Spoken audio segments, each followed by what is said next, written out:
My vile ex-wife. I divorced my ex-wife more than 5 years ago because she had cheated on me on a regular basis with at least 13 different men and 2 women. As background, my ex-husband and I were swingers until the last year of our marriage. To give you some perspective, when I realized things had gone out of hand, I informed her I'd had enough of swapping partners.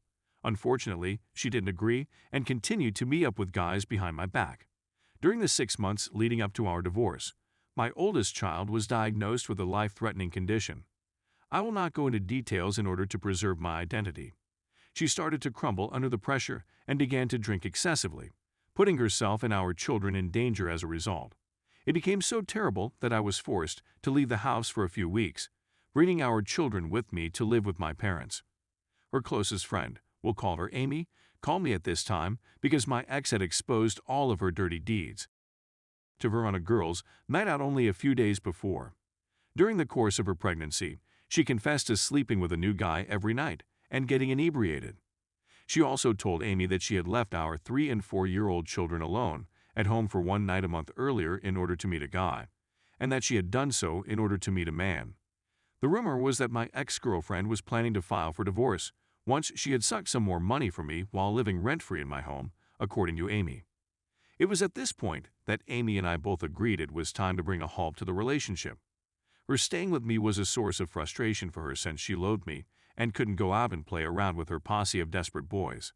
The first step was to design a plan to evict her from the house and document all of her inappropriate behavior so that we could limit her custody of the children. The first step was to drag my ecstatic back inside the house and collapse on the bed next to her.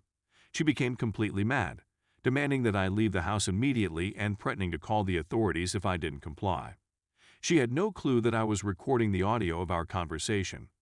Following my instruction for her to pound sand, she immediately phoned the cops and accused me of domestic abuse. The police officers came in no time and had me in handcuffs in such a short period of time that it made my head spin. The detective came over to the squad car to talk with me, and I gave him permission to listen to the audio recording. The longer he stayed, the more furious he became with my wife, until he eventually left. Eventually, she was the one behind the wheel of a squad car, handcuffed, and condemned to spend the night in jail. She went to stay with Amy for a week. Since she wasn't permitted to return to our home, I got a restraining order. During this week, she went on a shopping frenzy, purchasing a new laptop, an iPhone, at full retail price, and a new clothing. She depleted our bank account and began to raid my savings. Amy also admitted to binge drinking at her residence to the point that she puked and defecated on herself all over her bathroom. Amy videotaped her binge for posterity, and she sent me 20 minutes of footage of a lady out of control intoxicated. The following day, I went to our savings account and placed all of our money in my new bank account so I could pay the bills. I canceled the account so she wouldn't be able to invoke overdraft protection and leave me liable for the overages. I canceled all of our shared credit cards and moved all of my investment accounts into a separate account in my name alone. She lost it when she realized she no longer had any money to burn through. Because things had grown so awful, she informed Amy that she was thinking about committing herself. I despised my ex, yet I didn't want to see her hurt herself in any way. Amy persuaded her that she needed care and accompanied her to an inpatient psychiatric institution. This was great because she was receiving care, but it also demonstrated that she was a threat to herself and the children. It was time to put the last piece of our strategy into action and close the sale. I went to see my attorney to start the divorce process and fill all the necessary papers.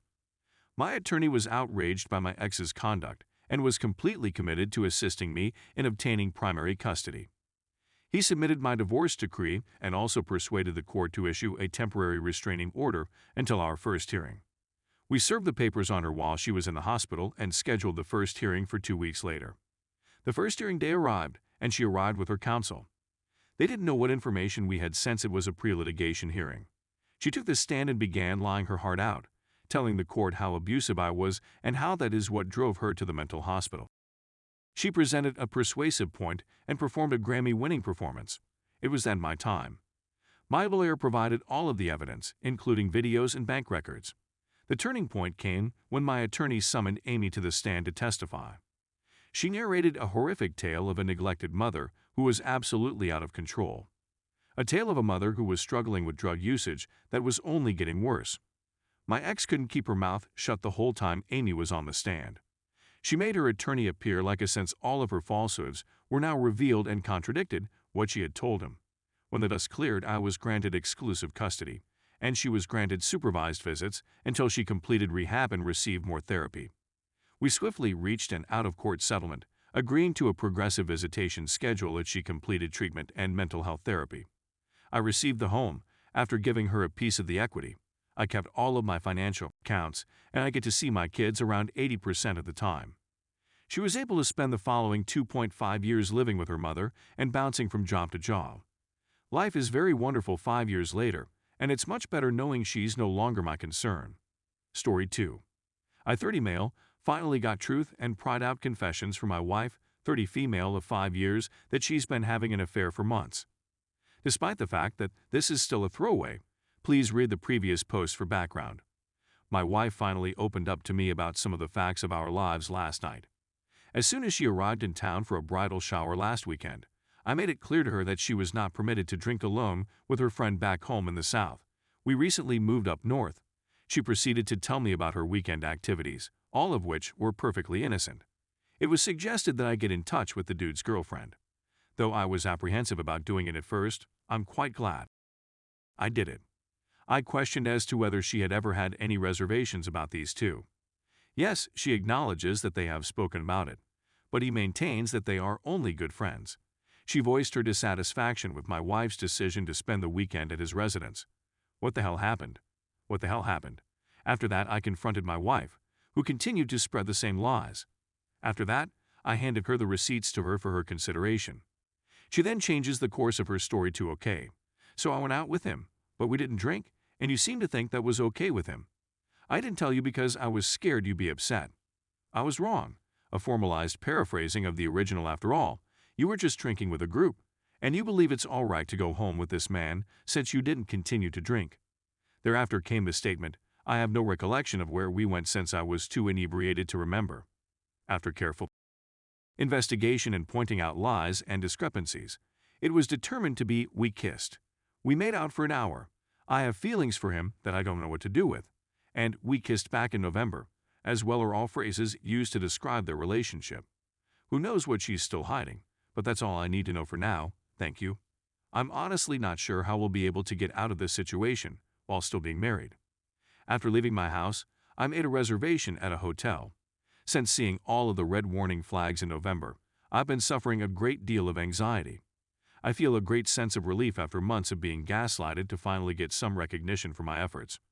It feels 100% better to inquire around and run the risk of being wrong and seeming like a jerk than it does to fall victim to gaslighting and let your mental health to be torn apart in the process.